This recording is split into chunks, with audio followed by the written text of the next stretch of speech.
Hello, hello, hello. Welcome to another edition of Milan News, Tuesday, 6th of July, 6th of June 21st, 2022. And only two words matter, and those two words are Forza Milan. Forza, Forza Milan. Hopefully everybody is having a wonderful evening, afternoon, morning, wherever you are. Guys, today we're going to get straight into it and talk about Scaroni'S interview. I'm really curious to know what the people in chat think, and also I have my opinions that I definitely want to share regarding the matter. He definitely had a very interesting interview, spoke about a lot of things. This was yesterday. We could have covered this yesterday, but I decided to cover it today. Before we get started, let me say hi to chat. Saif Najar, what's up, my friend? Ciao, raga. What a time to be an AC Milan fan. Sad face emoji. Do people actually think that we're going to get 150 million for Leao? What the F? Well, 150 is his clause. So pretty much if you want to activate his clause, 150, that's the price, and that's what you got to pay.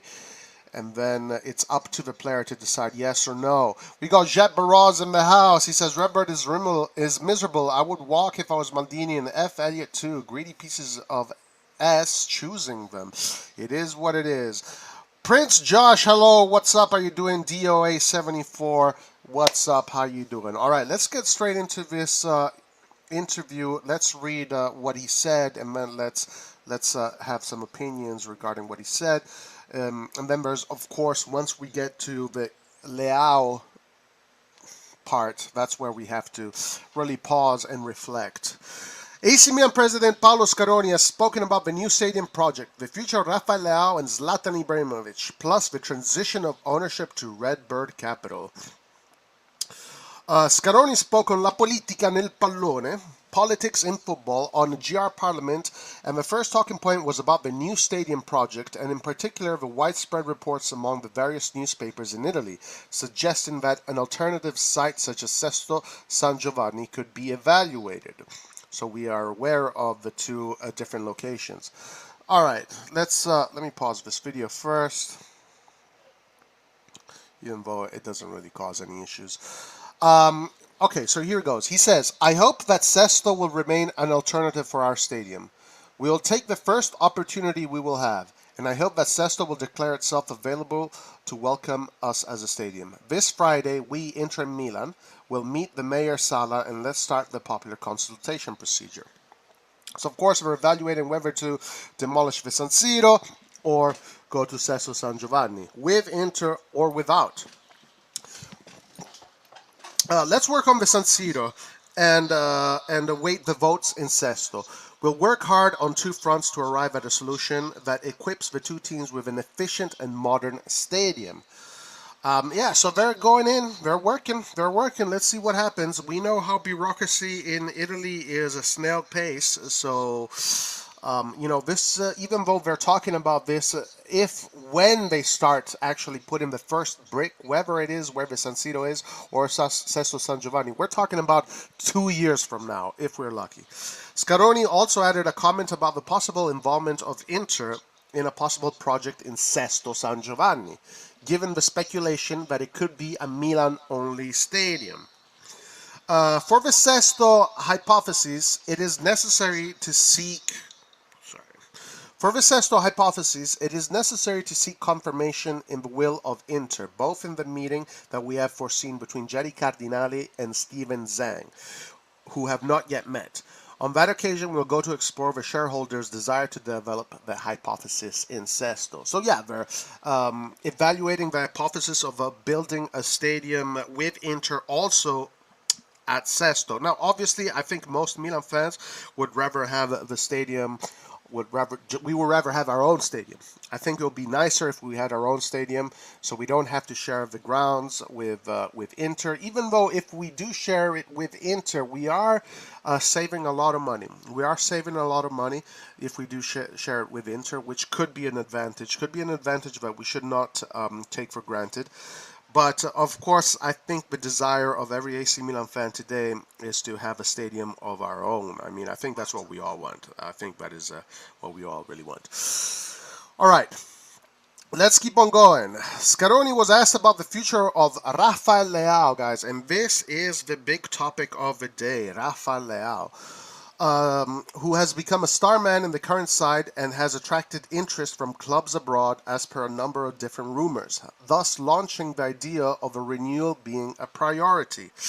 Okay, so we knew from what was told to us last summer that Leao was the player that was the most in demand out of all the Milan players, and it's not going to be any different this year because Leao is hot property. Thank God Boban, Zvonimir Boban, had the sense of putting a 150 million clause on his contract. Thank God for that. Anyway, let's see what he responds. Now, what he responds to me is a big is something that we should be talking about. We should be talking about. I don't deal with transfers. I don't want to make invasions on the pitch. Now, in Italian, that is a figure of speech. He doesn't want to get in people's business in the affairs of the transfer market. Leao is certainly a precious pawn, but Milan have shown, and here it goes, guys. This is why I called this stream today Scaroni'S Concerning Words. But Milan have shown they know how to sign rather incredible replacements. I remember Chiara's injury and Kalulu's entry. In retrospect, we are all happy to have discovered a raw talent. Um, this is what I want to focus on a little bit.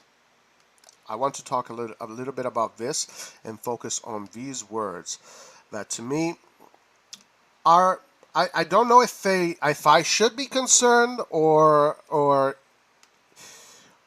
maybe I should just whatever, not take it seriously, but to me these words, but Milan have shown that they know how to sign rather incredible replacements. I remember Chiara's injury and Kalulu's entry. In retrospect, we are all happy to have discovered a new talent. So, what I would like from my president, the president of AC Milan, is to say that our best players are unsellable. Our best players, you can't touch them. We are planning our future by having our best players the tip of the arrow, right? The spearhead. Leao should be the spearhead of AC Milan. But rather, here in this interview, Scaroni made it very clear that that kind of messaging is not even part of the program. He didn't even say, "I hope we keep him." He didn't even say, "I hope we keep him." He literally said that Maldini and Masada are good at replacing players. What kind of messaging is this? This is very negative, in my opinion, because this is not the Milan that I know. This is a different kind of Milan. This is a Milan where the president goes up to the media and right away says, "Yeah, all our players are up for sale." He pretty much said that Leao is up for sale. He pretty much said that Leao is in the market. Either Scaroni does not know what is going on, either Scaroni is not a football man, or Scaroni is just incompetent. But what he say is very worrisome. It's very worrisome because then, guys, when people say we don't want to be the new Arsenal, the new Dortmund, blah, blah, blah, blah, well, this is what Scaroni is saying that we are, pretty much, right? We should be, even if it's not true, the messaging should be we are keeping our best players. It's politics. It's politics. You have to. AC Milan is not a mid-level club. AC Milan is not a mid-tier club. AC Milan is a club with great ambitions, with a great history, and you have to respect that history. Because us Milan fans, we are not used to hearing that our best players are up for sale and Maldini and Masara are good at replacing players. This is not what we want to hear. Now, let's analyze this a little bit further, and then guys, I'll go to chat. Let's analyze this a little bit further. So we know there's a 150 million clause. We know that Leao has this issue with his lawsuits, etc., etc. So it's not an easy procedure. Renewing Leao's contract is obviously not an easy procedure. Now the lawsuit and the courthouse has said that they have to take 20% of the salary in order to pay his whatever he owes to Sporting and whatnot. So when renegotiating the renewal, Mendes and his new French lawyer are also considering this aspect. So Leao is going to be asking for more money regardless, even though there was this voice saying that Milan might just pay that directly to Sporting and then just take care of it that way. But regardless, it is not going to be easy to keep Leao because of that situation. Plus, the fact that the president of a damn club do not give any reassurances, nor to the fans, nor to the players, nor to Maldini and Massara that we are renewing his players. So basically, Scaroni to me seems like a person that is quite honest, right? He has his meetings, they have their meetings in the committees, and they have their meetings. So he seems like basically what we are seeing here is when Scaroni was in a meeting with everybody, and when the Leao subject came up, this is what was spoken about. Spoken, listen, yeah, Leao is, if we have to replace him, we have to replace him. Now, guys, listen, this is what I think. I think that is exceptionally crucial to build a super team. A super team, a team that wins Champions Leagues, a team that wins European trophies. Not only you have to build a team that wins Champions Leagues, etc., but you have to build Ballon d'Or players. Ballon d'Or players. And Leao is our potential Ballon d'Or player. That is the player that we can develop to potentially fight for the Ballon d'Or. These are the players that help you win the Champions League. These are the Zinedine Zidans, these are the Shevchenkos, these are the Kakas, the Benzema that probably now will be getting the Ballon d'Or, the Lewandowskis, the Messis, the Ronaldos. These Ballon d'Or players are always synonymous to Champions League, right? They're always parallel. You win the Champions League, you get the Ballon d'Or. You win the big European tournaments, you win the Ballon d'Or. Leao is that player. Why are we getting rid of our Ballon d'Or player? Rather, we should build and develop the team around the Ballon d'Or player Leao. Leao should be the spearhead. Leao should be the tip of the arrow. Leao should be the bullet.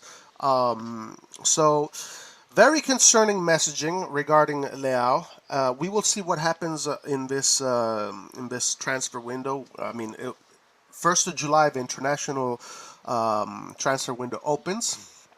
So that's when the Sharks are going to be surrounding AC Milan and Leao. Now, guys, let's keep on talking about this subject. But before that, let me go to chat first, and then we will keep on talking about Leao, because I have some other things that I want to talk about regarding Leao. Let's see what hey, we got new people here in chat. By the way, guys, if you have not, please like the page, guys. Please like the page, because this channel can only grow with your help. Only if you click that like button, and we can beat the algorithm, guys. Yesterday we got 60 something likes, guys. Let's do that. Let's do that every day, guys. I really appreciate everybody here, and I really appreciate your support for the channel. Majideen, what's up, my friend? Forza Milan. Christian, hola, how you doing? Forza Milan. With this management, I think it's best to share the stadium with Inter. Well, maybe yes, because we'd be saving a lot of money. So I definitely think that that is a legitimate reason there. Getting our own stadium is better. Besides, sharing with Inter, we get to stop paying rents and all that shitty fees. We get to stop paying rents and all. I mean, getting our own stadium would be ideal for me. For me, it would definitely be ideal.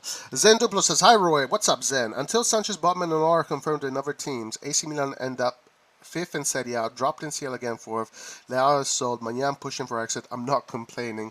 Let's wait." Let's wait and see what happens, guys. Let's wait and see what happens. Even though there's a lot of negative news, and as I said yesterday, I used this analogy.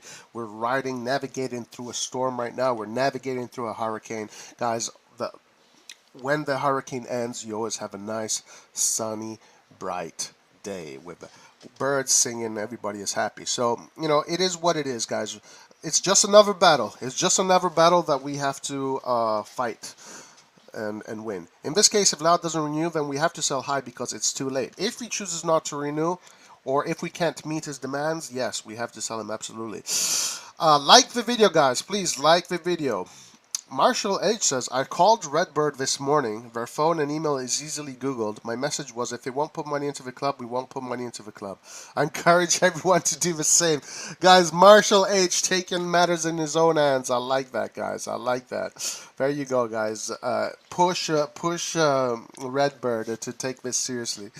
InvestCorp, please come back. Too late for that, Mustafa. What's up, Mustafa? How you doing, my friend? Too late for that, guys. Redbird is here to stay. Here to stay. Renewing star players from previous seasons are always hard, especially when you're not financially strong. But at least you have to give your fans some optimism. But sometimes I prefer such honest answers. Okay, all right. Yeah, so I guess you don't mind the transparency. I would have preferred him to at least say, yeah, we're going to try do our best to renew him. We're going to at least give us some reassurance. But this kind of messaging is pretty much telling me that anytime our players become super champions, they're gone out of the window. But of course, we'll see how the team develops in these upcoming years. Now, going back to I'm over Botman too. There are other good players, but I want Renato. We'll talk about Baumann. There was also news about Baumann and what's his name? Baumann and Gazidis and Maldini having some different opinions regarding Baumann. We will cover that as well. What's up, Bello Mohamed? How you doing, my friend? Lovell Martelli says, I don't even understand why we gave the club to Redbird. We literally said you don't need money to win in... He literally said you don't need money to win in Europe. Well, yeah, I mean, guys, these Americans, you know, they're really invested in this Moneyball, data analytics, and they really believe that you don't need to make these huge investments in order to get the right players that are functional for what you need, right? This is about functionality. Moneyball is about functionality. It's not about marquee signings the difference with the marquee signings is that you make a lot of money with the marquee signings, because with marquee signings you get more interest by media, sponsors, merchandise, etc., etc. Rather, Moneyball, data analytics is about functionality. Functionality based on the system that the coach adapts. Speaking of coaching, guys, I might be getting back into coaching quite soon, actually. I might be getting back into coaching quite soon. I had a very interesting call yesterday from one of my former bosses asking for my availability. So that should be interesting. If I start coaching, should I vlog that stuff? Let me see. We'll think about that. Here we go. So, guys, this is the situation. Now, let's say this is the other part of the topic that I want to talk about. If we do sell Renato Sanches, right? Leao. And let's say someone does activate his clause, 150 million. We're talking about 150 million plus, if this is true regarding the 50 million that Cardinale wants to give to the club, which we don't know if it's true or not. We don't know, right? Because I was listening to Vitiello. Vitiello had a very good point. Does anybody know what the budget of Inter is? Does anybody know what the budget of Juventus is? Does anybody know what the budget of Roma is? Lazio, Fiorentina? None of these clubs, none of us know what the budget is. The media is not reporting on the budget of these other teams, but here we have the situation with Milan. But also, it's because of the contractual renewals with Maldini Massara that these voices are coming out. But, let's say we sell Leao, 150 million. We have the 50 million that is given to us by Redbird, so that's 200 million. Plus, we have amortization from Chiesi, Romagnoli, and then other sales like Castillejo, Caldara, Duarte, maybe Salamakers, maybe Rebic. We can go up to something like 250 million, right? Basically, if we sell Leao, plus the 50 million, plus the amortization that will come from the players that we are already planning to sell, plus maybe other sales, we can come up to 250 million. With 250 million, you can get Botman, you can get Sanches, you can get Nkunku also, you can get Zaniolo, you can get Dybala, and you can get Scamacca. You can literally build a super squad with that kind of money.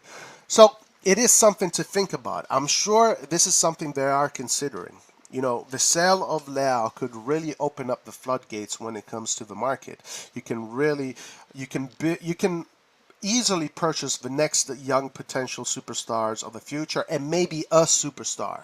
A superstar with 250 million, you can do a lot of operations. So there is a positive aspect to all of this. It's not all negative. It's not all dire. It's not all a nightmare. It's not all a nightmare. But what I think most Milan fans believe is that we should not sell Leo. Rather, we should build around Leo. We should build around Theo. We should build around Tonali, around Tomori, around Kalulu, around Magnan. We should build around our superstars. Let's add superstars to the superstars we already have.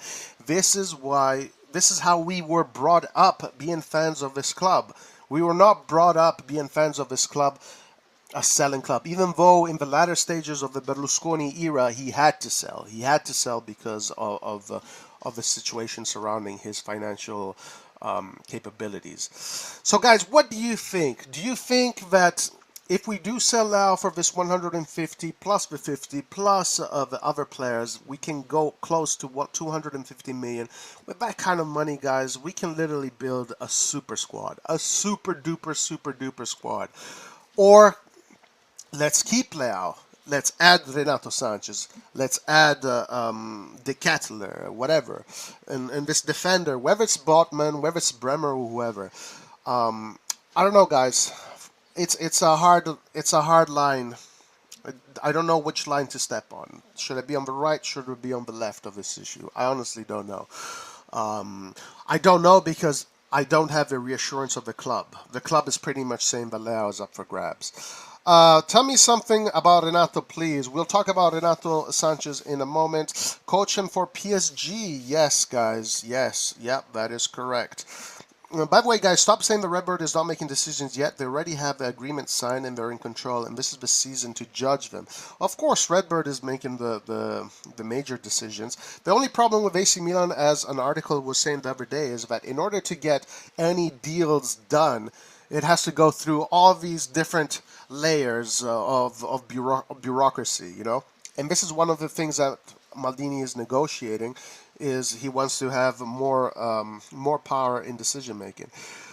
Roy, please do. We can learn something for sure, guys. I'm definitely thinking of getting back into it. I was given a good proposal, and I'm also thinking of vlogging the coaching, but I would have to see if I would be allowed to do that. How can you, as a president, openly say that your best player at the center of your project is replaceable? It's a joke. I agree with you, Safe. Like, this should not be the messaging of the club. This should not be messaging of the club. I don't like this. I'm not used to this. This is what small teams do. This is what small teams do. Or maybe this is what all teams do today because that's the way things are. Who knows? Selling Lau is going backwards, says Lavelle Martelli. I agree. If we sell Lau, what to say Redbird will invest the whole amount and not pocket it? Well, if we sell Lau and they pocket it, then guys, all of the Milan fans in the world, all 90, 100 million of them, need to get on a flight and show up in front of the Redbird's Capitals building. Literally, all 100 million of us. Calma, guys. The mercato is long. Remember, when we didn't sign Simoken and we ended up buying Tomori, that went good. The crucial thing is that the team is Maldini. I definitely agree with you, Tisai, on that. I definitely agree. Guys, we have a super sticker. Our first super sticker of the day, Christian Pesmino. Christian, thank you so much for supporting the channel. Really appreciate you. So, guys, I uploaded a few goals. Today we have Theo, we have Weah, we have Savicevic, we have Giroud, and we have someone else. Who else do we have? Theo, Weah, Giroud, Savicevic, and Kaka. Which one do you want to see, Christian Pasmino? Which one do you want to see? You tell me. And it will be for you. I really appreciate you supporting the channel, Christian. Thank you so much, my man. Yes, vlog. Yes, vlog. Guys, I'm going to surprise you with my favorite goal, which is George Weah's goal, which is a peach of a goal. And here you go. This one is for you.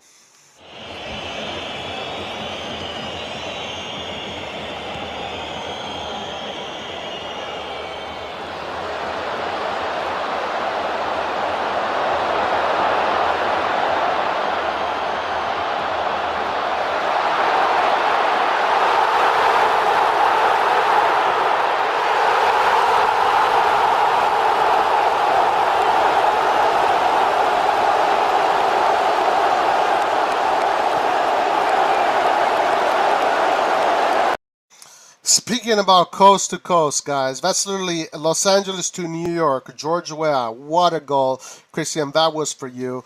Amazing goal, and thank you so much for your donation. Really appreciate it. And yes, vlog. I will vlog it. I'll see if I can, and if I definitely can, I'll definitely do it.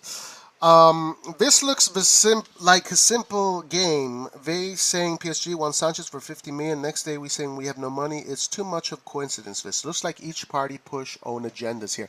Now, Zen Duplo, we are also going to be talking about this thing here regarding the market, because it is something to consider for sure. Roy, we already talked about this. You need to keep your best players, and we can sell others and find other top players. Now, let's say we do keep Leao, and we, with amortization from, let's say, the expenditure of Kessie and Romagnoli, the sales of Castillejo probably, Duarte, Caldara, maybe Salamakers or Rebic, we can get up to a good amount without having to sell out, and with that amount we could probably do all the operations we need to do. So it is not we don't necessarily need to sell out to have a good market. There you go. Not really. Like Liverpool sold Coutinho and purchased good players and built a proper team. I wouldn't be all against selling Leao. Yes, and there is that aspect as well. 100%. Keeping Leao attracts other stars. Now, the other thing I do want to say is that Renato Sanches is probably very tied to the fact that Leao is in the squad because they're friends, they're very similar in age. So I was thinking, if Leao does end up leaving, would Renato Sanches say no to Milan? Who knows?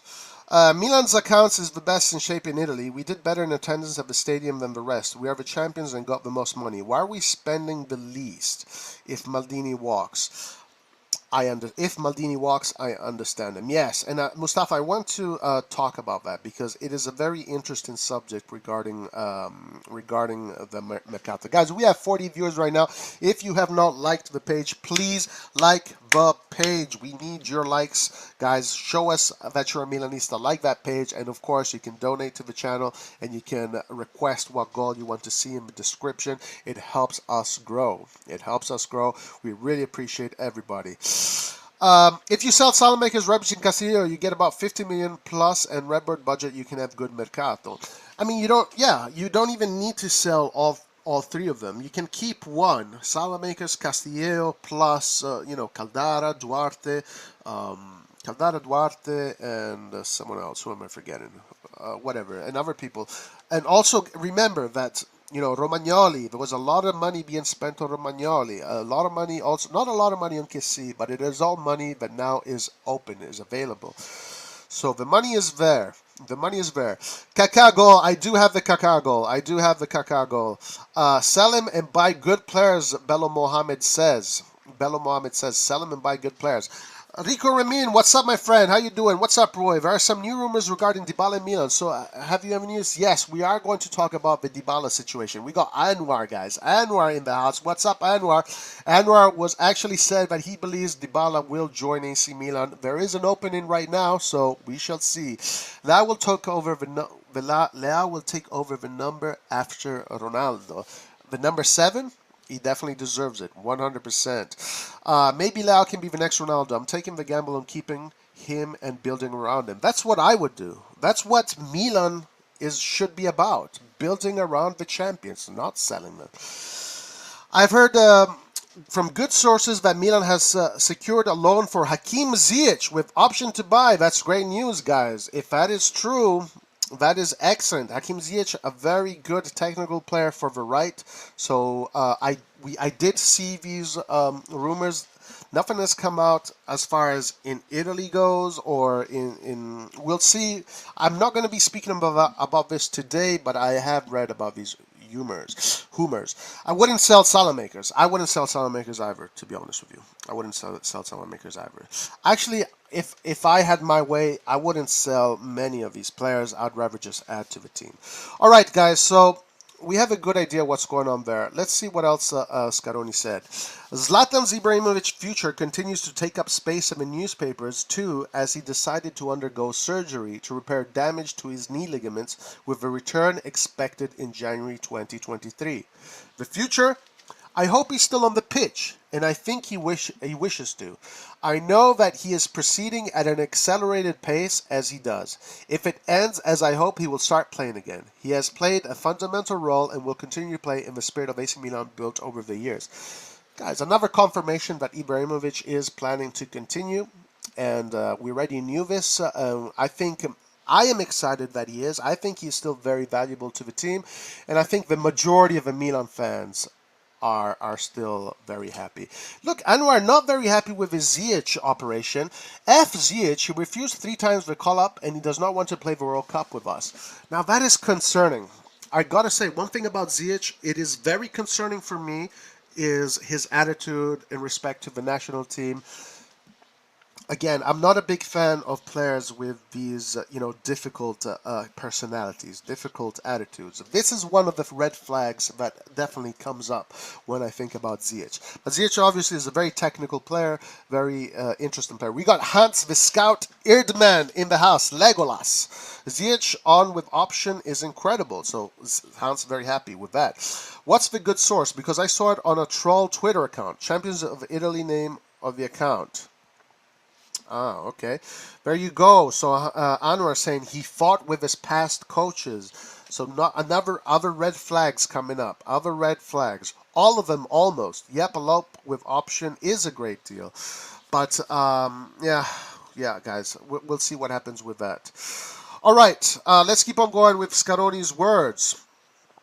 The upcoming season will be a challenge as Milan will look to retain their Scudetto and also go further in Europe to unlock the revenues that it brings.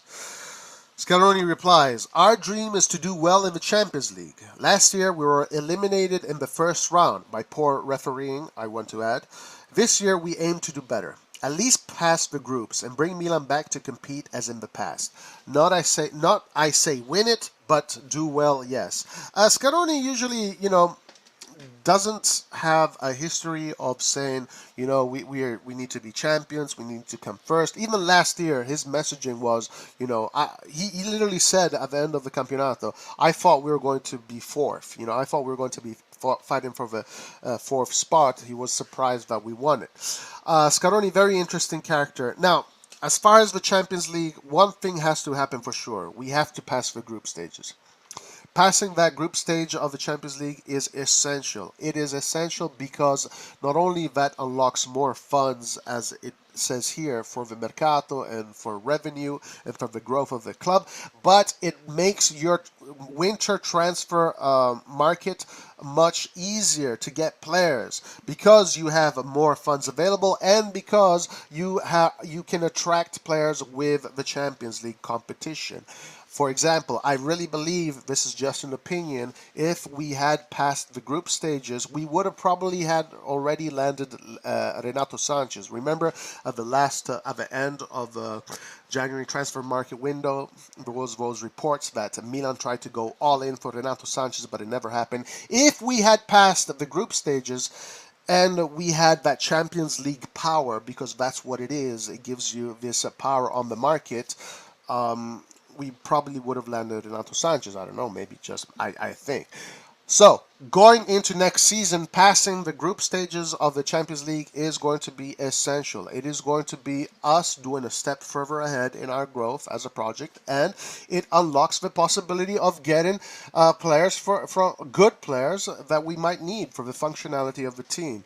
So, and also, guys, this time it's going to be much easier because last time it was the ultimate group of death. Porto, Atletico Madrid, Liverpool, AC Milan, all 4 teams of great caliber.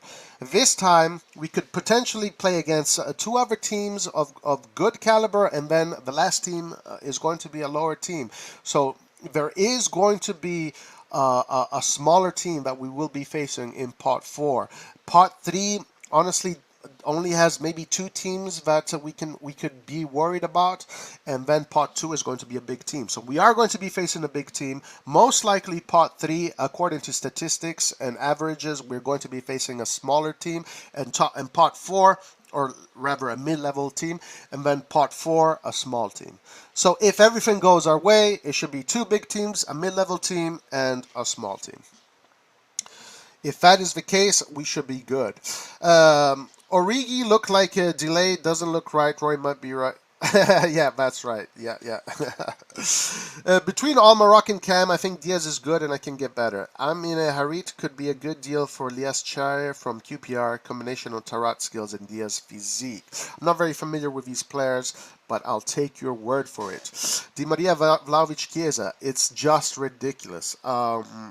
Yes, and also, guys, there are rumors, there are strong rumors amongst the Juventus universe that the possibility of Juventus going in for Neymar is becoming more and more real. Okay, so anybody that follows the Juventus universe the same way we follow the Milan universe. No, right now, there's talk of a possible Neymar to Juve, which would be great for the Serie A. And if Juventus in the past was able to secure Cristiano Ronaldo, I'm pretty sure they have no problem securing Neymar. That would be very interesting if they do. Origi has flair for the goal, and we need that honestly. He can be a sub and be okay with it. Forza Milan, Cristo. Forza.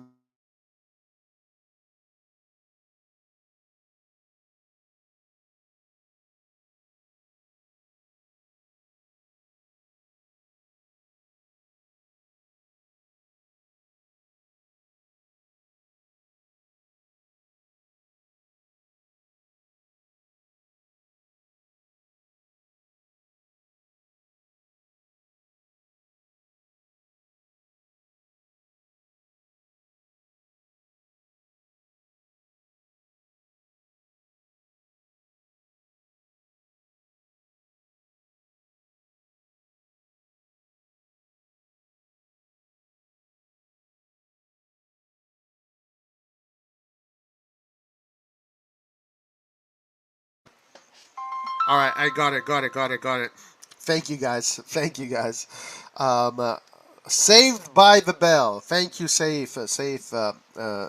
me right there. All right, guys, let me get back to it. We are back. We are back. We are back.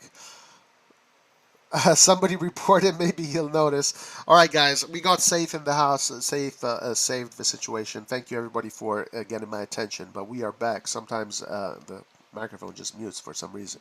Anyway, let's keep on going. I was reading. Finally, Scaroni was asked about the new structure of Milan. How Milan will be composed once Redbird fully closed the acquisition of the Rossoneri.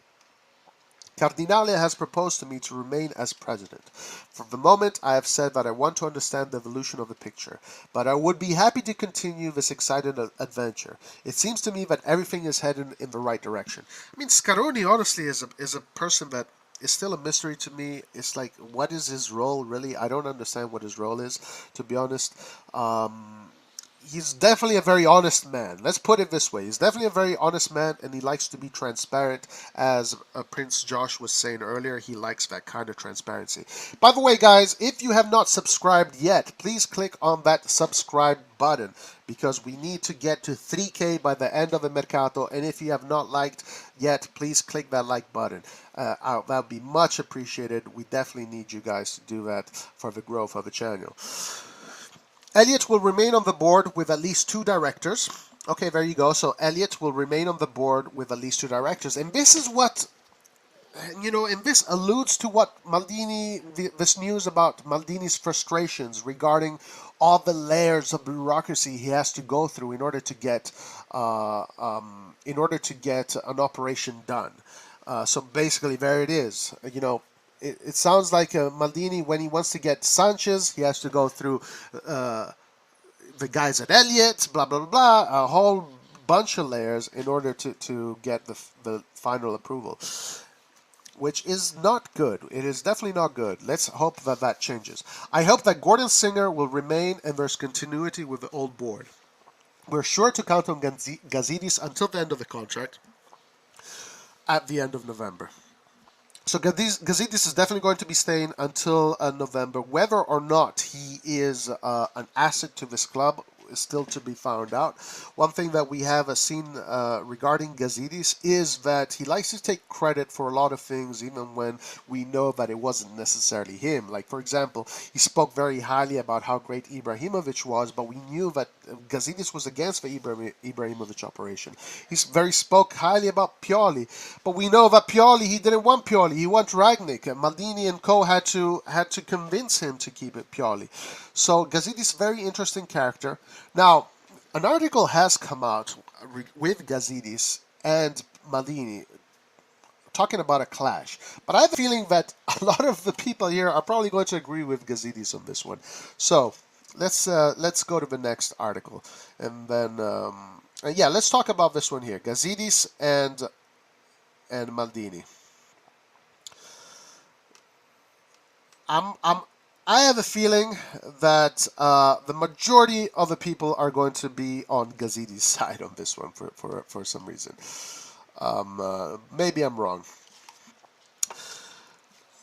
Gattuso loves Milan so much he's willing to take Castillo from us. That's right. If Maldini leaves, the project is finished. I actually think so. I really do believe so. I really believe that if we lose Maldini, because the margins of being a champion and just the margins between being 1 and 2 are very small, are very tiny, and that extra push is Maldini. We don't have Maldini. We're back. We're definitely a lot of nudges down. Pioli said to renew from 3 million to 40 million. Oh, okay. So we have some Pioli renewal talks. That's good. That's good. Pioli has convinced me. Pioli has convinced me and most of the Milan fans, so he should be staying. He definitely should be staying. Anwar says, Leao refused with 4.5 offer according to Nicolo Schida. Milan about to raise the offer. Wow, guys. So it's getting there, guys. The Rafael Leao talks have to happen soon because the mercato, if we are to know what happens with Rafael Leao, we can't wait till the end. We have to do it right away in order to unlock those funds and then build a super team. Gazidis challenging Maldini on football knowledge. Embarrassing. Quite embarrassing. Yes, let's look at this. Corriere dello Sport. Maldini and Gazidis do not see eye to eye on 30 million Botman pursuit. Let's look at this. There is a difference in opinion between Paolo Maldini and Ivan Gazidis regarding the potential signing of Sven Botman. A report claims, according to Corriere dello Sport, Botman seems to be moving further away from Milan, and not just because of the competition from Newcastle United. Within the RossonARI, there's a difference of views on the profile of the Dutchman between Gazidis and Maldini. I wonder if this is why, one of the reasons, why Maldini did not speak too highly of Gazidis in his last interview. Because obviously these kind of conversations can get pretty ugly when talking about players. Imagine us here in the chat when we have these huge debates. Imagine there when they're actually in these offices having to do these operations and they have difference in opinions regarding players. It can get pretty ugly. The technical director hoped to have more freedom and power on the market, especially after winning the Scudetto, which he deserves, and with the new ownership. But Gazidis will remain in office and he has a say in matters related to signings. In the Botman case, the former Arsenal chief executive believes it is not necessary to spend a figure close to 30 million in a department where Milan already has players like Fikayo Tomori, Pierre Kalulu, and Simon Kjaer. Instead, Gazidis thinks it would be preferable to look for a younger and less expensive profile and invest resources in other roles. I mean, is he wrong? Is Gazidis wrong on this one? Is he wrong on this one? What do you guys think? Guys, we have someone from our Twitch channel, Sempre Milanista PL, La Kaka Back to Merda, official from Fabrizio Romano. Guys, look at that. Lukaku, official. Is this official? Lukaku back in Italy. Official. Is this official? Let me just confirm if Gazzetta dello Sport says this is official. And then, guys, I want to know what you guys think regarding this article. Is Gazidis right or is Maldini Maldini has shown us that when it comes to player selection, him and his squad are super, super talented, super good. So is Maldini insistent on a player that could potentially become a super world star of defense of the likes of Van Dijk? Or do you guys agree with Gazidis? Like, let's not spend this money on the defense. Let's spend this money elsewhere. And I already see the chats. I'll get to the chats and we'll talk about them because I have a feeling a lot of people here will agree. There it is, guys. There it is. Lukaku to Inter. It is done. Lukaku to Inter. It is official. Lukaku back to Inter. Look at that. So Inter have officialized the Mkhitaryan, Bellanova, and Lukaku. Not bad. Not bad for them. Congratulations to the ugly cousins for the market they're operating in. Definitely, we were talking last year. We were saying Inter is weaker because they lost Lukaku. Now Inter has Lukaku again. Let's see who else they bring in, and let's see if how competitive they will be. But now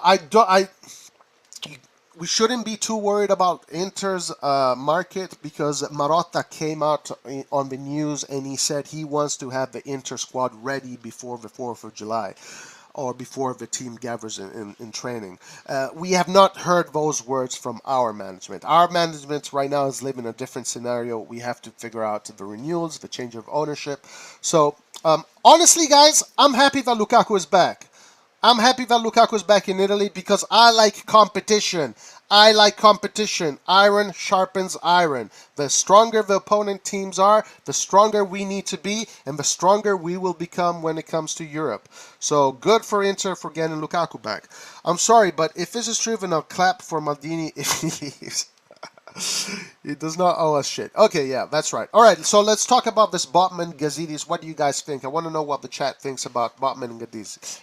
I'm more with Gazidis on this one, Anwar says, but I do trust Maldini doing things the way he sees fit. Who am I compared to Paolo after all, to be honest? And that's a very good question because I'm in line with what Anwar is saying here. I do agree that 30 million for Botman seems like such a huge operation with the limited funds that we have, already knowing that we have all these great defenders and we need to invest in other positions. Maldini seems to be very convinced about this player. He really thinks the investment is worth that the money is worth the investment. The player is worth the investment. But maybe here, yeah, Gazidis might be onto something here. Maybe he is right. And guys, sometimes it was Galliani, sometimes it was Braida, sometimes it was Leonardo. You know, so it's different people making decisions. Anwar, who's going to spend 150 on him? Oh, about Leao. Well, I'm sure the big clubs would do that. I'm sorry, guys, but I agree with Gazidis here. Hans, the scout, Legolas Erdmann, agrees with Gazidis here. If he thinks Botman is the man, then go for it. But you already know what I was against this. Yes, Anwar. Yeah, yeah. And no, as I said, it definitely. I'm sure most people here will agree with Gazidis. Mustafa says, F Gazidis. Gazidis out. He's not interested in what Gazidis has to say. It's not that Botman is too old, though. It's that he isn't worth 30 million, according to Hans. Last stream, I spent hours well defending this point that the defense is the last of our worries for now. We definitely have a strong defense for sure. Let's see what happens in this operation. It should be very interesting. I'm getting messages left and right here, guys. Okay, Lukaku is back to Inter. Game over. Oh, how the F can Inter afford Lukaku with her financial problems? That is a mystery to me. That is definitely a mystery to me. I think that it's all, well, this is going to be a loan, first of all. So they're not buying Lukaku. This is a loan. This is not a purchase. Let's keep on looking at chat and then let's keep on going here, guys. We have a lot of chats coming in. This is why Arsenal fans don't like Gazidis. A genius when regarding financial aspects, but terrible with players and footballing decisions. There you go, Nick Stamfa. I only believe in Maldini. So some people here actually would agree with Maldini if we spend the 30 million. If Maldini thinks it's the right move, then it is the right move. Congrats, Inter, for the second star. This means Dybala is open now. Let's see, guys. It could be a possibility. Lukaku is out of shape after sitting 1 year on the bench, but he's got 2 months to get back. Well, 1 month to get back into shape in a team in a city where he's already well accustomed to. Let's see. He might flop again, or he might have a great season. Kaka is a system merchant. Conte made him look like a world-class player. I can see him flop. He could very well easily flop. Okay, guys, a few more here regarding the Gazidis Botman situation. Botman does fit our system as much as other young center-back profiles like Solomon, or doesn't fit our system, like Solomon, Torre, Brian Oko, and I do not know any of these players, my man. I have no idea who all these players are. We won't be as effective as when he left. Well, it all to be seen, guys. I'm going to judge Lukaku when we see Inter. I'm not going to make any predictions regarding what Inter is going to look like. I agree with you, Hans, but maybe want a left-footed player too. Plus, Romagnoli's leaving, so we don't have to worry about Lukaku, right? When we talk in the Lukaku, I recall his header in the EL final. He's S-H-I-T. I agree, Roy. I want him back just to beat him and tell Inter to S players and crying about talent. What? I'm not sure. Okay, guys, let me get back to these articles, and then we'll get back to chat. There's a lot here. Let me read a few more. So what do you think will happen if we do absolutely zero transfers? I think we would do just fine.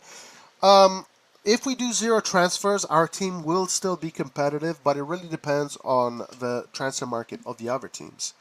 We have to see how Juventus does, how they strengthen their team, and we have to see how Inter strengthens their team. Roma, Napoli, Lazio, Fiorentina, and Atalanta. In Italy, there are around 8 or 7 teams that are competitive. And if all these teams strengthen and we don't, we could lose points where we wouldn't if we do strengthen.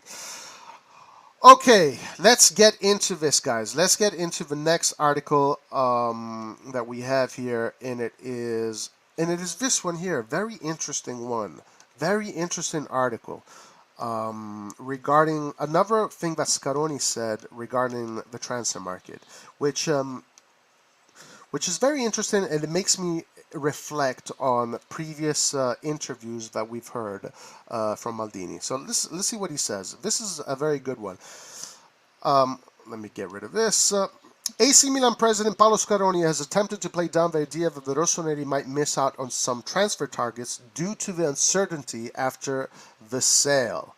Okay, this is going to be good. While the celebration of the 19th league title are continuing, there's also rightly a fair amount of attention now being paid to the 22-23 campaign, and what promises to potentially be an even more important season in the tapestry of the Rossoneri's resurgence.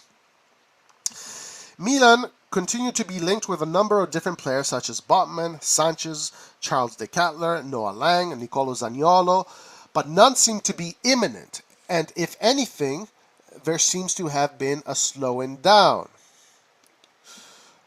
Interviewed by Rai GR Parliament, Scaroni was asked about the mercato. Man, I'm getting a million texts right now. Interviewed by GR Parliament, Scaroni was asked about the mercato, and more specifically the idea that the transitional period to a new ownership could see clubs swoop in and steal transfer targets from under the nose of Maldini and Massara. This is what he said. There is no doubt that the change of ownership delayed things and created complexities that weren't there. You say we lose so many opportunities. All right, let me just silence this, guys, because it's bothering me right now. Hold on. Okay, you say we lose so many opportunities. I don't know. We lose a lot of chatter when I read the newspapers. I don't see dozens of completed transactions, but dozens of hypotheses. We at Milan have a habit of being more reserved than others, and this is due to Maldini and Massara. Now, this is true, right? Maldini and Massara do like to work behind the veil of the media. They definitely like to work behind closed doors. Guys, if we go back and even think about interviews of Maldini a few months ago when he was asked about, the market, I think this was in January, I remember covering this. Maldini literally said in an interview, there's literally an image of him saying this, that he sometimes he can't believe the BS, the media rights. Like he literally said, sometimes he's baffled by some of the things of the media rights, which are completely made up, completely invented, things that are not even happening. Which is kind of worrisome in a more general matter. The fact that journalists and basically the media industry, the way it operates, the way in order to feed itself, it needs to have continuous amount of articles that need to be published every single day in order for the business to feed itself. And sometimes when you don't have any real sources, you have to make them up. So, again, even though we cover the news here and we go over the articles that are coming out, we always have to be aware that some of the stuff that we're reading is literally just made up. Then it's up to us to decode and to decipher what is made up and what is not. If something is made up, it's something that we can speculate on. But at the end of the day, the only facts that matter is what happens when we have that official statement, when we have that signing, when ink is on paper and then there's an official statement. That's when the news is real. So it is quite interesting to see Scaroni mention this, that Milan likes to operate in secrecy. Milan likes to operate, without the circus of the media. So, which also leads me to believe that, maybe this 50 million thing is not real. It's not true. And maybe it's a deflection. Maybe it's to tell the world that Milan doesn't have money so we don't get taxed. Because as I said earlier, Vitiello did have a good point today when he said that, do you guys know what Lazio's transfer budget is? Do you know what Juventus' transfer budget is? Do you know what Inter's is? Do you know what Roma's is? Do you know what Atalanta's is? Nobody knows their transfer budgets. Nobody knows this stuff. And then all the players that we're being linked to, who knows which ones are actually the real ones? I do think that Renato Sanches and Bobman are real because those ones are targets that when asked to Maldini, he never said they weren't real. He actually stated that those were targets that he was after. So, when it comes to Renato Sanches and Botman, we know that these are true. Even the Bremer, right? Even Bremer, because Bremer or Botman, those were the two targets. So, yes, so it is very possible, guys, that in this current moment, we cannot exclude this, that Milan is playing the media right now. Milan is playing the media. Milan is kind of deflecting the media in order to distract the world of football from what Milan is actually operating on. It is something that we have spoke about in the past. It has come up, especially when analyzing Maldini's interviews. And it's something that Scaroni brought back up again, which is maybe a more positive thing, right? It is positive. It's strategy, the art of war, the art of war. What is the art of war? What is it? Show your opponents when you're the strongest. Show your opponents you're weak. Something like that. If I had the quote on me, but it was something to that extent. So very interesting thing to consider. Yet at Milan, we have a habit of being more reserved than others, and this is due to Maldini and Massara. Very, very, very interesting quote. Very interesting quote, and it is definitely a quote that we should put a lot of weight on. There you go. All right, guys, what do you think about this? Let me know what you guys think about what's going on here. Let's go back to chat. And remember, guys, if you have not liked the page, please like the page. We need your likes to grow the channel. You can donate to the channel and you can request what goal you want to see. You supporting the channel means that we can continue doing streaming. That's how we pay for our StreamYard and for the Canva, app that allows us to do the thumbnails. And guys, we are also going to be doing merchandise too soon. We already have some really cool ideas. We're definitely going to do the Liart shirt of him saying "Shut up." That is a must, because that's going to sell like hotcakes. Sempre Milanista from Twitch says, I'd rather buy CDK for 30 million than Botman. Offense is our weakness. If we had inept playmakers in those 0-0 games down the stretch, we would have won the Scudetto way sooner. Now, I agree with you, Sempre Milanista from Twitch. I definitely agree with you. If you ask me, where would you rather spend 30 million, Botman or CDK or an attacking midfielder? I mean, I would spend it on Raspadori. But if CDK is my other alternative, I would say CDK. I agree with you. Even Agard was available. He went to West Ham and he's left-footed. If Milan can't land Renato, a player we have been chasing for over a year, I have no faith we can land any player. If we can't land Renato Sanches, guys, it's going to look pretty embarrassing. I would like to see Milan finally land their primary targets. Like AJ is saying, we need to be a club that lands their primary targets, not the last one down the list and at the last day of the Mercato. Milan are playing the media. If they could very well be, guys. Is there a possibility that we never actually seriously considered Sanchez, Botman, DK, etc.? I don't think so. I think that it is these ones are the ones that are true. Now, as far as De Kettler, we haven't heard any official interviews from Maldini or anybody speak about De Kettler. I might have missed that, but we have heard Maldini talk about Botman and Sanchez when asked in the media. Remember, these names are not new names. They came up in January. In that period, Maldini, after the games, he was being asked these questions, and those players are definitely real.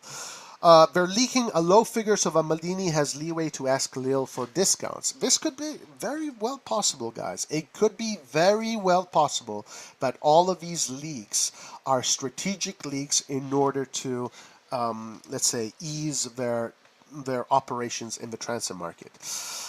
Nobody knows how much Milan have to spend, and nobody can screw us over since they don't know. Very, very interesting. But again, like, do we know what Juventus has? Do we know what Inter has? Do we know what all these other teams have? We do not know. Play media, well, I don't know, Roy. I think we are poor. Well, that is for sure. We're definitely not a rich club, not like the Man City, PSG, Real Madrid, etc. But we are a club that is healthy financially. We are the healthiest club in Italy when it comes to finances and balance. And keeping the books balanced. We learned our lesson from the Fassobelli fiasco. They announced we had 250 million to spend that summer, and immediately all our target prices tags went up by 10 million. I agree with that, my man. I definitely agree with that. I thought Mirabelli, Fassone, they were a disaster. And the money they spent on those players was just ridiculous. I think we should have added more content to the quote, because I'm not sure if he's praising them or the opposite. Well, I think it is a praise. Because it is something that they see as valuable. And also, think about it. If you're doing these operations, would you rather not be doing them away from the spotlight in order to not have so many distractions infiltrate in the negotiations? So I think it's definitely a positive. I would definitely say it's a positive. Maybe we will end up with different set of players who are never linked with us at the end of the Mercato. That is also very possible, guys. That is also very possible. Definitely put that in consideration. Like Messias and Florenzi, which honestly worked out and we had no rumors about. That could definitely happen. Players like that. Even Giroud landed in a matter of days. Even Lang himself said that Milan bid for him and his club rejected that 25 million was enough. But Bruges still refused, Anwar is saying. And what if this FFP thing we find ourselves in again? Aren't we doing 10 times better than a couple years ago? Who are we? Why are we in this FFP mess again? Guys, we'll talk about the financial fair play stuff tomorrow. There's an article about that. But yes, Milan is back in the eye of a tornado when it comes to financial fair play. I have no idea why that's the case. All right, guys, let's talk about Dybala. Let's move on to Dybala. When it comes to Dybala, I want to make it clear that there's nothing official these are just suggestions. These are just ideas. So right now, guys, we are literally just speculating on the possibility of Dybala coming to Milan. Nothing more. This is just literally a suggestion that came out in the news by different journalists, and there is absolutely no talk of the management going in for Dybala. There was talk earlier in the year of Maldini and Massara asking questions regarding Dybala. They approached Dybala's entourage and they asked him, they asked the details, which is normal. I'm sure many clubs did that. But when we were talking about Dybala, guys, I wanted to make it clear there is absolutely no concrete links between Milan and Dybala. This is just an opinion. This is just a speculation. So let's speculate. An opening appears for Milan. Why talks between Dybala and Inter have slowed down? Let's read this. Inter have some doubts about the Paulo Dybala operation, and that has put AC Milan and other clubs on alert, according to a report. Pianeta Milan reports how the negotiations between Dybala and Inter began practically a month ago with the player's agent George Antoon and an intermediary Giacomo Petralito meeting Beppe Marotta at the Inter headquarters. However, for whatever reason, Inter have not yet closed the deal. The potential arrival of Romelu Lukaku, which has been officialized literally a few minutes ago, has absorbed energy, time, and could absorb money. But there are other matters that have to have influenced the slowdown too. Until a couple of Edin Dzeko, Joaquin Correa, and Alexis Sanches leave, there will be no room for Dybala. Moreover, there are doubts about the contractual proposal and whether it is fair contract at 7 million net per year or a fair 4-year deal on a lower salary.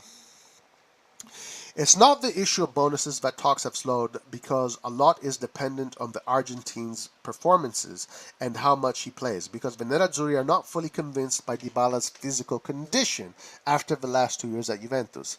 This is the main reason why the deal has slowed to a halt and is currently on standby, which has led the player's agents to offer Dybala to other clubs as well. And Milan can now go back thinking about La Gioia. So, guys, let's be clear about Dybala. Dybala is not something that Milan is linked with. We're not linked with Dybala. This is an operation that most likely is not going to be happening. Most likely, it's not going to be happening.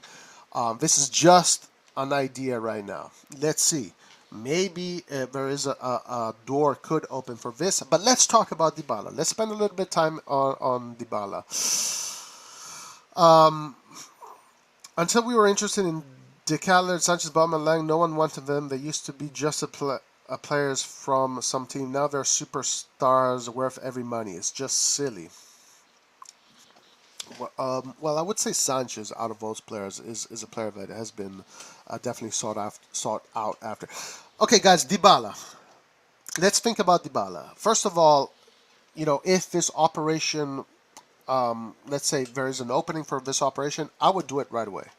I would do it right away because Dybala is a top player, 100%. He's very well acclimated to the Serie A. And also, his style of football is much better suited for Milan, more so than Juventus, more so than Inter. He talks the kind of football language that us Milan fans like, especially in possession game, attacking game. Dybala will be perfect. Now, as far as where to place him on the field, I think that becomes a little bit complicated because Pioli likes to have his attacking midfielder do a lot of defensive duty. I don't think Dybala can do that as well as maybe Pioli would like. But let's say let's think about this, and let me know what you guys think about this formation. Double pivot, Sanches, Tonali, the three attacking midfielders. Let's say Leao, Dybala, Messias, or Salamakers. Let's not speculate on other names, and Giroud up top. I think that'll be a very good formation. It'll be a very offensively a very good formation, and a player that could definitely offer more than, let's say, what Diaz did.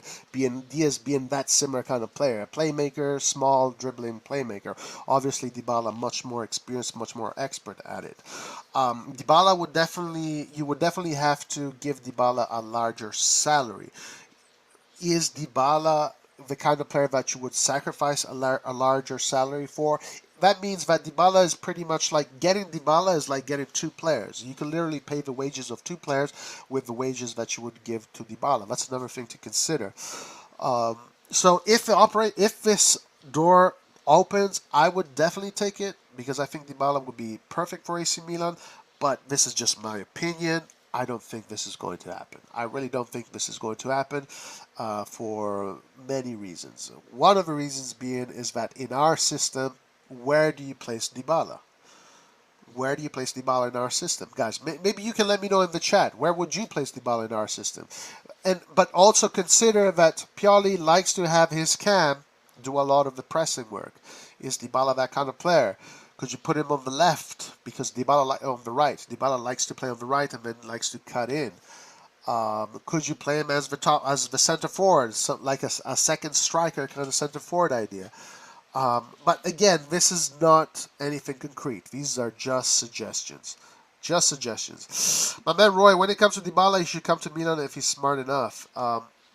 Yeah, so Anwar, I know you are very pro this operation. As a matter of fact, Anwar, you said that you think that Dybala will be coming to Milan. They'll get money from the sale of Skriniar, and they will close Dybala deal. Well, but this article was correct. I mean, they have Dzeko, they have Correa, they have Sanches. Lukaku coming in. That means that Dzeko, one of these three players is going to be on the market. Maybe one of these players could be interesting to Milan. Maybe one Correa, Sanches, Dzeko. Maybe Correa, maybe the more interesting one, being he is the youngest one. Dzeko obviously going towards the end of his career. Sanches the same. Let's see, guys. This can be a very interesting operation for the future. Let's see what comes out of this. I heard some rumors that Milan wants to buy Ziyech. Let's hope it's true. Yes, guys, we'll be talking about Ziyech tomorrow once we get more concrete news regarding this. Well, many media outlets linked Dybala to Milan and even said that Maldini talked to his environment before the season ended. Yes. Yeah, and we spoke about this a few months ago, that Maldini had asked questions. They wanted to inform themselves, and there is, of course, which sporting director would not want to try and get Dybala. Of course, Dybala is a player that many sporting directors would want to get. So let's see what happens with this. Also, Inter has Akan, Correa, Sanches, who can play that role as a can. They have a lot of players. Question to all: are we actually in any debt at the moment? If not, then why Barca, Inter, Juve do what they do and we don't? What is the difference between them and us? Honestly, I can't answer this question. I don't know. PSG. This year was reported to have a loss of 300 million, plus 200 million from last year. PSG is something like 500 million in the red. How the hell are they doing these operations? How? Inter, is selling players in order to fund their market, and they're getting free players, loans, and selling players. Remember, Lukaku is not it's a loan, and they're selling players. Barcelona, I'm not following their situation, so I can't tell. Juventus is actually in a pretty decent financial situation. I think it was recorded that we have a 50 million loss, which is much less than the 200 million from years before. Dybala as a playmaker or on the right wing. Yeah, on the right wing, right? On the attack in that 4-2-3-4 has to do a lot of work, and if they don't do that work, we saw how Milan struggles. But maybe on the ball things might change. Not enough muscle in the midfield, in my opinion. 2 injury-prone players and small, high wages, just way too many negatives, in my opinion. CDK would be much better and cheaper than Dybala, guys. There you go. Hans believes that CDK would be a better option than Dybala. Anwar says, Dybala is a cam. I think overall he presses a bit like Diaz, kind of, but offensively will give you many goals and assists for sure. Tonali, Sanchez, Benacer will be even better covering the mid. Very young. Yeah, you can make it work. I think you can make it work, but there's definitely going to be much less cover when it comes to the field. Correa is garbage and injury prone, so they're not interested in Correa. We should not do Inter any favors with financing their mercato. A good point. I definitely agree with you. The difference is revenues. FFP only allows you to make transfers based on how much you make. Milan is still behind Juve, Barca, and all top teams in Europe when it comes to revenues. That is correct. That is definitely correct. All right, guys, let's move on to the next article here. Let's talk about the schedule, because we do have a schedule now. And so let's look at the schedule. Let's see what we're going to be expecting from Milan this summer. Here we go. Milan expected to face Marseille in friendly match as preseason plans take shape. Let's see. AC Milan are set to contest a friendly match against Marseille at the end of the next month, according to reports, as the preseason's plans begin to take shape. Milan News reports how this morning the news of a summer friendly between Milan and Marseille arrived from France, and the rumors has confirmation after their checks. The match between the RossonARI and the League One Giants will be played on 31st of July. Remember that Milan has history with this club. In 1993, Milan played a final in the Champions League. Milan lost 3-0 against Marseille, against Tesai's Marseille, by the way. Tesai joined Milan the year after in 1994, and Tesai won the Champions League with AC Milan, scoring a goal in that final. So if Inter sell to keep going, then loan, eventually they will have no asset at all. Inter right now might look, if they don't.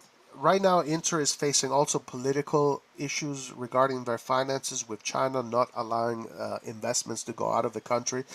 So if that changes, then things might change. But Inter might be forced to eventually fold its debt and give in to Oaktree, to a vulture fund, like Milan, like Jong Lee had to do with Elliott. So that could also be in the books for the future of Inter, but Inter definitely strengthening their team for the next season. I hope to see Pobega next to Tonali in the preseason. I'm very curious to see that as well, 100%. Before this game, Stefano Pioli's team will play on July 16th against FC Caen. We know Red John will be there. Hopefully he vlogs it. Then they will play another game on July 23 in Hungary. And then on July 27 in Austria. Guys, Milan is going to be giving us many games here. The 16, the 23, and the 27, and then the one against Marseille. So that's 4 games plus probably some games against smaller Italian teams at Milanello. I'm assuming we are going to try and follow these games, maybe even stream these games. It can be done. It can be done with a little bit of wit. Most of the squad will reconvene for the start of the preseason training on July 4th, which, by the way, Cardinale should be there. However, there will be some who are a bit later in joining, specifically the players who have represented their national teams over the past fortnight, and thus will be granted a bit of extra time for a vacation, like Tonali, Florenzi, Calabria, Magnan, basically all the players that were involved in the national teams. They will be coming in a little bit later. Speaking of Lazetic in the Euro 19, Italy had a game today against Slovakia. Let me see if how they did, and if maybe one of our Milan youngsters got on the score sheet, because Nasti is on that team. U19 Euros going on right now as we speak. Lazetic playing also. Let me see if I can get any information on that game. Let me see how Italy did, and let's see if any of our Milan players got on the scoreboard.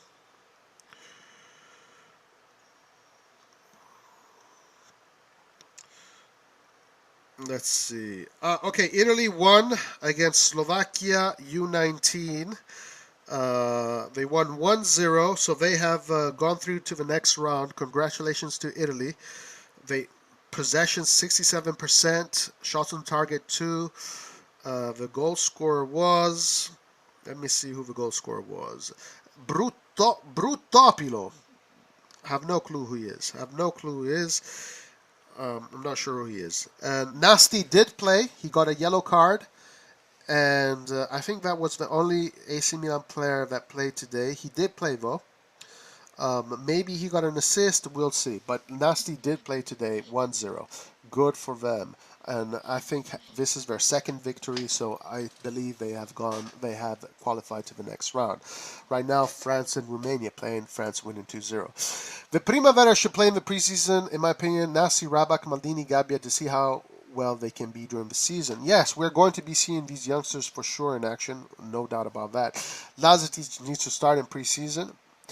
Tonali is at New York City now, and he took pics of a Milan fan club. Yes, some people in chat were showing that. Very cool. Tonali being very open with the fans.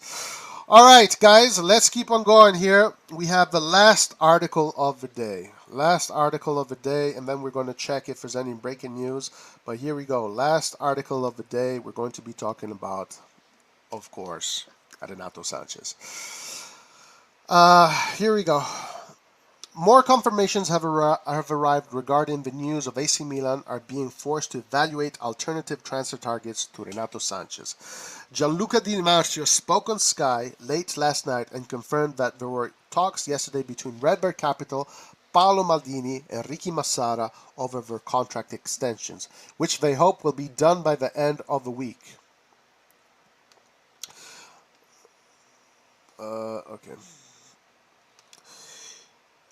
If it's done quickly, it would allow Milan to accelerate their pursuit of Renato Sanches, even if the competition of PSG has changed things given their ability to make a higher bid.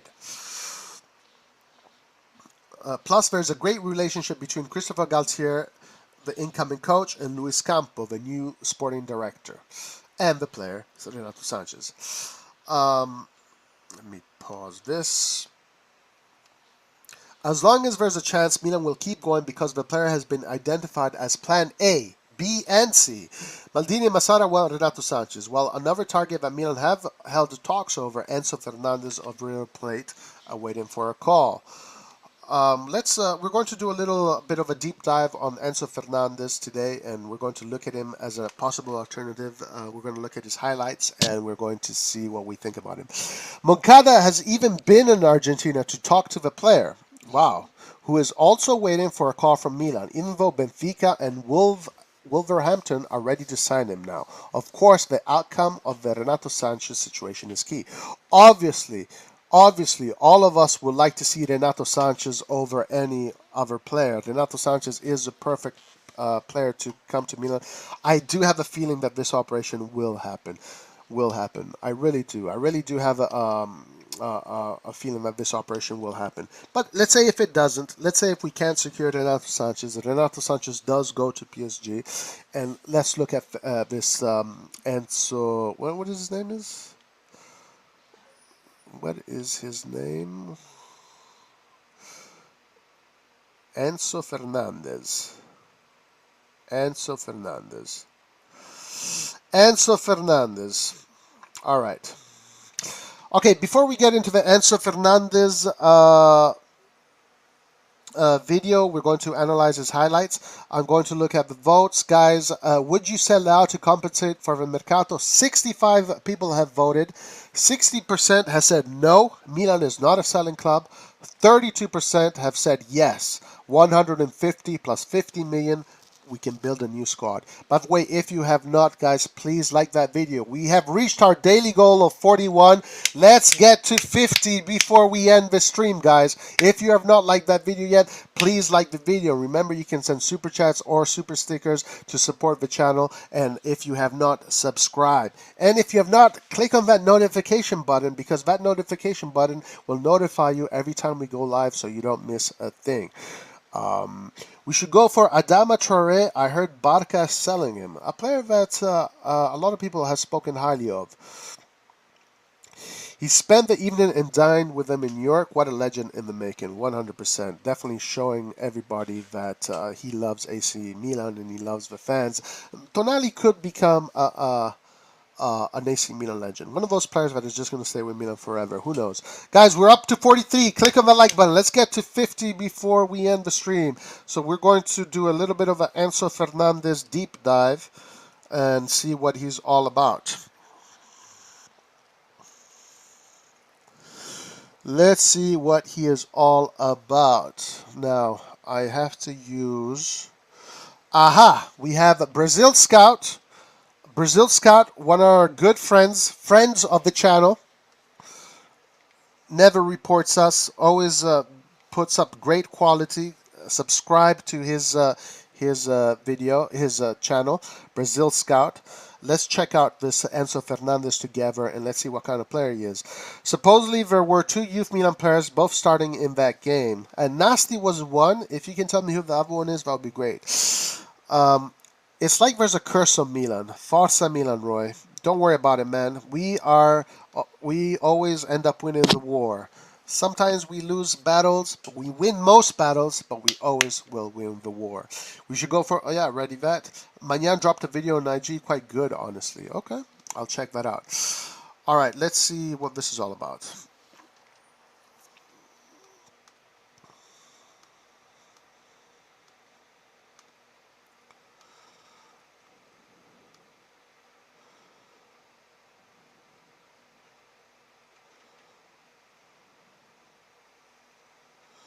Okay.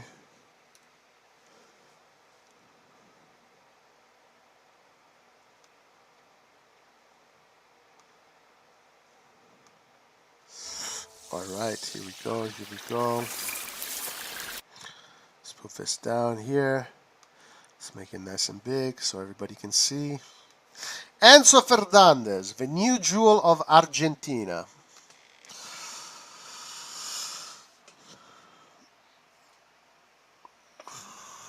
Let's see who this player is, being linked to Milan on a daily. 20.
All right, guys, I am back.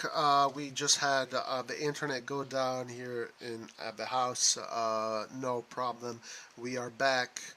Everything is back to normal, guys. No problem. No problemo. No problemo. We are back. We are back.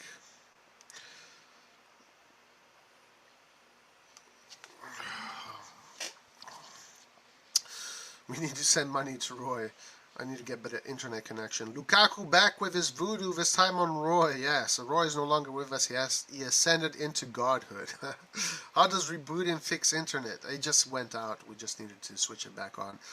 All right, so let's look at Enzo Fernandez. Let's see what this player is all about. He could be a potential signing for AC Milan. Let's see.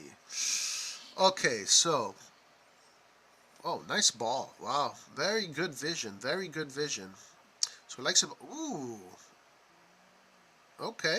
He's got skill. He's got skill. He can score with his head. He can score. That's good. It's good to see that he can score.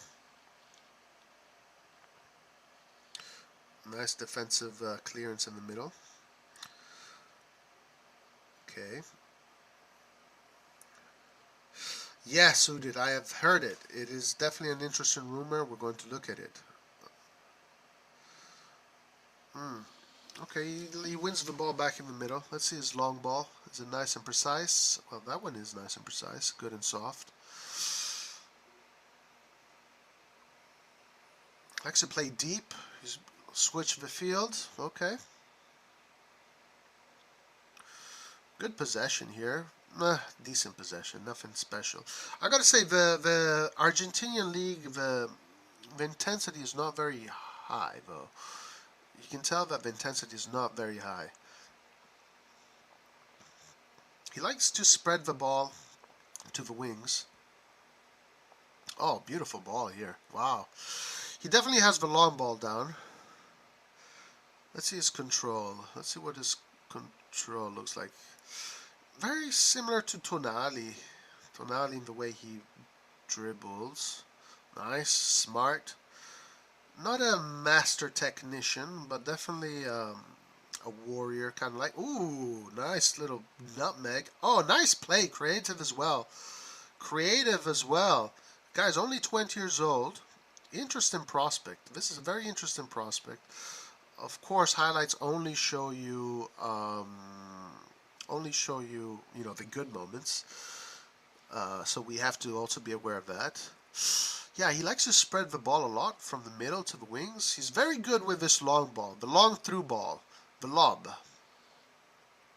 Nice. Nice position to win the ball. We like our midfielders to win the ball in that area to force the attacks. Guys, tell me what you think. Is it a yes or is it a no, guys? What do you guys think? Yes or no? Yes or no? Let me know. Seeing Enzo Fernandez could be the potential alternative to Renato Sanches. He definitely has some interesting footwork. Ooh, nice through ball. Very creative through ball there. Enzo seems like Milinkovic Savic. If we can get Enzo this season, let's just not the dream about him anymore. Once he joins Benfica or Wolves, his price tag would be way too expensive. Argentina is very aggressive. Yeah, 100%. And also the fans, the stadiums are definitely... The speed of the game just seems a little bit slower to me. The speed of the game. Yes, we have a yes by AJ. Enzo would be a loyal player. I like him. So we have a yes, yes, yes or yes. Guys, let me say what you guys think. Is it a yes or a no? I gotta say, he looks good. Yeah, I agree, Ollie. He does look good. He definitely has talent. Nice through ball. Mamma mia, ragazzi. I should have squared it back. What a beautiful through ball. Definitely something that we need. We need more of those through balls from the middle. We didn't get many this year. We have another yes. We have a yes. Seems to be a good talent. If he's cheap, why not? Anwar says, for his price, most definitely. Gensio Demilo says yes. Yes, but what's his height? He looks pretty tall. He looks like... Oh, what? Oh, he's got this shot. Nice shot. Oh, that could have been a sweet goal. Sweet goal. Oh, what a beautiful play. What a beautiful 1-2 there. Lucas, the greatest AC Milan troll in the universe, says, I don't know. Not convinced. Well, Lucas, being Portuguese, probably is pretty upset that Renato Sanches might not join. I gotta say, so far I'm quite impressed with this player. I like him a lot. And remember, he's only 20. That is crazy. That this player is only 20. That is absolutely insane. Oh, he takes penalties as well. Nice. You also take penalties. If you can play Giroud or Origi into those spaces, 100% goals. Yeah, absolutely. We definitely need a player with a central through ball. He likes to spread the ball, so you know he could find Leao very nicely. Oh, what a beautiful ball! Does he get? Oh, wow! What a ball! What a ball! Mamma mia, ragazzi! What a ball! What a ball that was! Look at his through balls are really good. You see, guys, if you put Leao as a center forward and you have a player like this feeding Leao, then you have a lot of openings. Clever, clever, very clever player. The reports from Argentina did say that Enzo's waiting for Milan and he's excited to sign, but if Milan is playing a long waiting game, then he's off to either Benfica or Wolves. Enzo's about 1.8, 5'11 as per transfer market. Maldini always have a plan B, it seems. This is a freaking good plan B, I tell you that. And I think Kessie was our non-EU player, so he would just take Kessie's spot as the non-EU player. So I think he's all good. He's good to go. He looks like a future player for our national team. He has quite the skills and will surely develop in Milan a lot. Guys, I'm very impressed with this player. I liked what I saw. I definitely liked what I saw. I remember seeing another highlight reel of him scoring many goals. He scores a lot of goals from the midfield. Let me see if I can find that. Well, anyway, it's all good. It's all good. We've done and we've said enough. Okay, guys, did we reach our 50 goal? Did we reach the 50 goal mark? Let's check. 46, guys. 4 more likes, guys. 4 more likes, and we are at 50. If you have not liked the page yet, guys, like the page. We need 4 more likes. We need 4 more likes to reach 50, guys. Come on, let's do it. You can do it. If you have not liked the page, go to a separate account and like the page. We're 46, just a few more likes away from today's goal.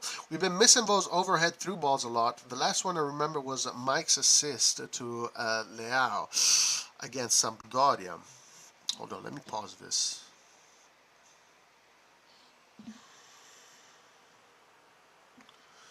Um, 50 plus? Are we at 50 plus? Let me check. 52, man. You guys are too good. You guys are the best. You guys are the best, guys. You guys are officially the best. You guys deserve 100% all the players that AC Milan wants to get. All the players you want, you deserve. We're on 53. Thank you, guys. Much appreciated. Benoit Bodeshil, check his highlights. I'm not going to do any more highlights for today, but we're going to definitely check. We can do his highlights maybe another time, but we're definitely going to look at more players' highlights. Also, because my computer right now, guys, is going crazy. It is definitely going crazy. It is what it is. I see 51 likes. He's young, left-footed, and fast. What position does he play, Christian? If he continues to flourish this coming season, then there's high chances he might get a call-up for the World Cup with Argentina. Guys, I like this player. I like what I'm seeing. I'm very impressed with him. Anyway, guys, thank you everybody for liking. Guys, we have 54 likes, guys. Thank you so much. 54 likes. You guys are the best. We're going to continue, obviously, to follow the mercato. Let's see what happens tomorrow. Let's see if there's any more breaking news, maybe. Any more breaking news articles that have come out in these past few minutes. Let's check.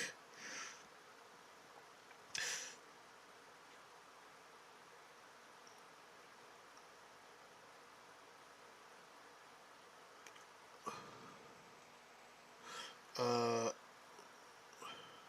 no, nothing new. Nothing new, guys. So that will be it for today, guys. I appreciate everybody that joined us today. What happened to Antonio? Antonio right now is not available. When he's going to be available, obviously he's going to be back. Antonio, he is. I think he's looking for a job right now, or he has to do that kind of stuff. But he's definitely going to be coming back for sure. Anyway, guys, I really appreciate everybody that joined us today. You guys are the best, 100%. Let's be positive regarding the mercato. Roy, Italy versus France U19 Euros on Friday. Hope there will be a watch along. I don't know where to watch the games. I was trying to see if I could stream the game today, but I don't know. Isborn, if you can find a link maybe for these games and you want to post them on the chat, that would be great. But listen, guys, thank you so much for joining us today. I really appreciate it. Please like as on your way out. We will do another edition of Milan News tomorrow, and we will follow the news. Guys, once again, thank you very much. Forza Milan, Forza Milan. Let's see what tomorrow brings. We are expecting for some good news regarding the renewals. And again, I will emphasize, I am positive that we will get what we want and what we deserve. Having said that, guys, thank you very much to everybody that joined me today. Thank you. And if you have not liked or subscribed, please do that. We will see you tomorrow. Alla prossima. Ciao.